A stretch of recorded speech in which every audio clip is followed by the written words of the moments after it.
दिल्ली में रह रहे 4 लाख प्रवासी लोगों ने अपने घर जाने के लिए पंजीकरण कराया। रजिस्ट्रेशन कराने वालों में सबसे अधिक बिहार के 1,95,746 और उत्तर प्रदेश के 1,84,997 लोग शामिल हैं। इसके अलावा छत्तीसगढ़, झारखंड और मध्य प्रदेश के लोगों ने भी रजिस्ट्रेशन कराया।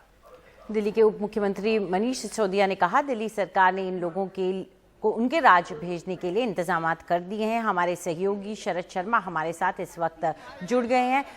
शरद, किस तरीके से दिल्ली सरकार इन लोगों को इनके घरों तक भेजने की तैयारी कर रही है?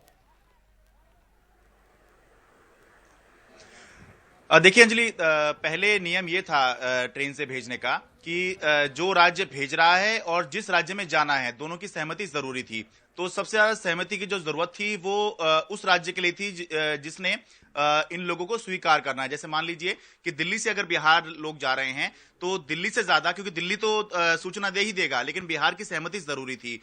तो अब केंद्रीय गृह मंत्रालय ने ये नया नियम बनाया है कि अब जिस राज्य में भेजा जाना है वहां की सरकार की जरूरत नहीं है। जिस राज्य में लोग हैं वहां से बस ट्रेन में बैठाएं और सीधा भेज दें। तो इसमें दो पॉइंट निकल के आते हैं। पहला कि अब जिस राज्य में प्रवासी मजदूर हैं उस राज्य की जिम्मेदारी बन गई है और सारा खर्चा जो है वो उसी राज्य को उठाना होगा।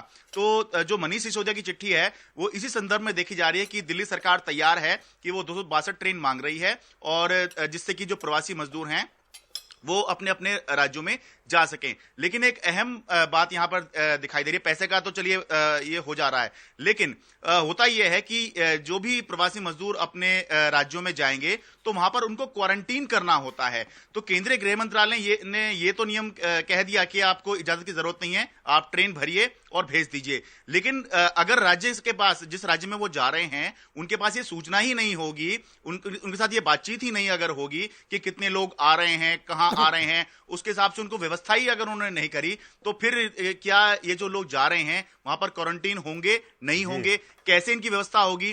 तो ये एक प्रैक्टिकल पॉइंट है जो भी निकल के आ रहा है। तो आने वाले दिनों में हमें देखना होगा कि ये व्यवस्था कैसे होगी, क्योंकि पहले ही जो लोग गए हैं उनके लिए भी जो व्यवस्था है वो कोई खास अच्छी नहीं हो पा रही है।